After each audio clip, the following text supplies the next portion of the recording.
곁에 있는 교회 성도 여러분 반갑습니다.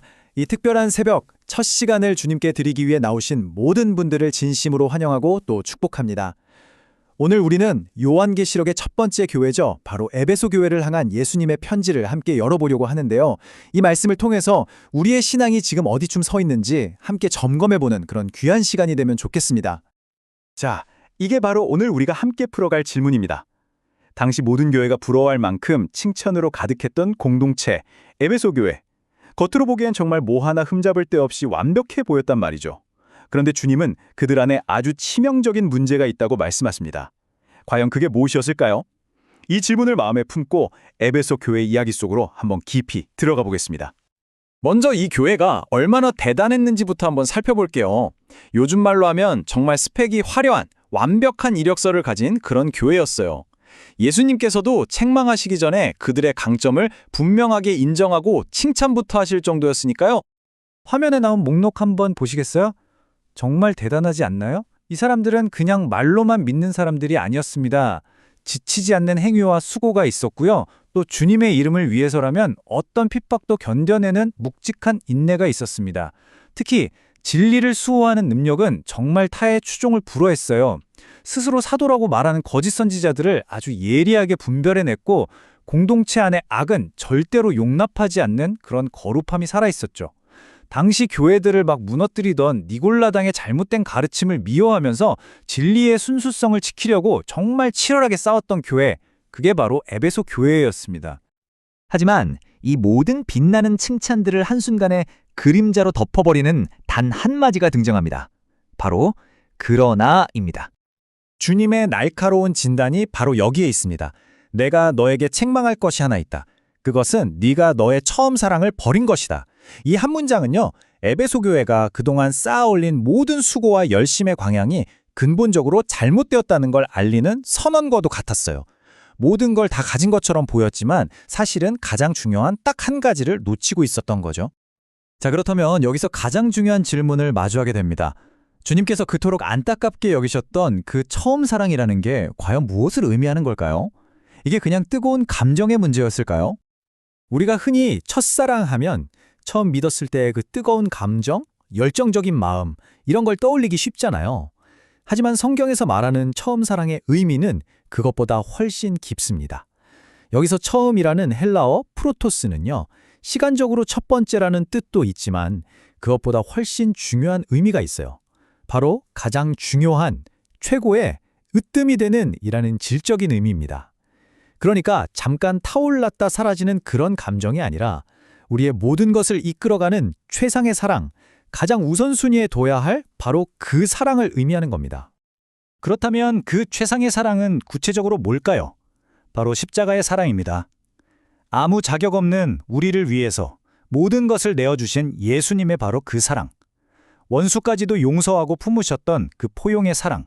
이 사랑이야말로 교회의 모든 행위와 수고, 진리를 지키려는 모든 열심의 출발점이자 동력이 되어야 하는 거죠. 에베소 교회는 다른 건 다 가졌는데 바로 이 엔진과도 같은 사랑을 잃어버렸던 겁니다.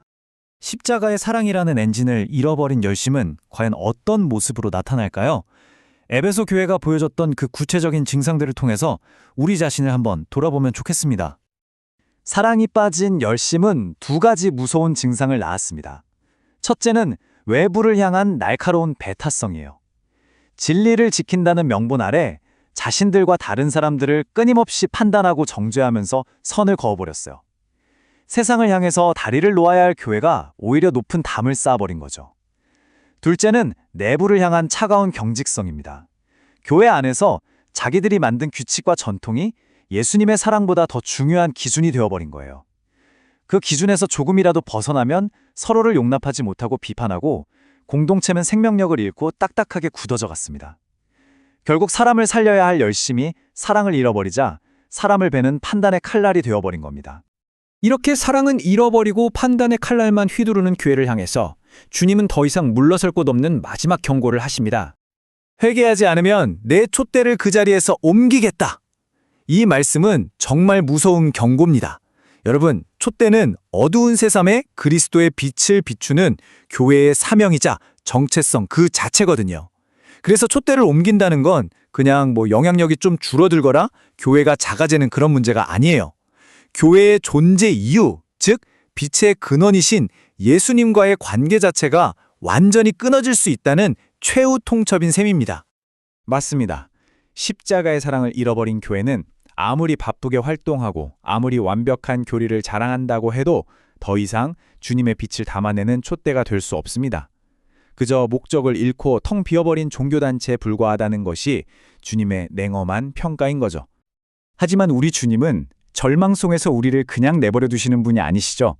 정말 감사하게도 이 모든 것을 회복하고 다시 일어설 수 있는 명확한 세 가지 길, 일종의 처방전을 친히 알려주십니다. 회복의 길은 이 세 단계에 담겨 있습니다. 첫째, 생각하라. 우리의 열심이 어느 지점에서부터 십자가의 사랑을 잃고 판단과 자기의로 변질되었는지 그 추락한 지점을 정직하게 돌아보는 겁니다. 둘째, 회개하라. 이건 그냥 후회하고 슬퍼하는 데서 그치는 게 아니라 잘못된 방향으로 달려가던 삶의 발걸음을 딱 멈추고 완전히 주님께로 유턴하는 거예요. 그리고 마지막 셋째, 처음 행위를 가지라. 이건 과거의 열심으로 그냥 돌아가라는 말이 아니에요.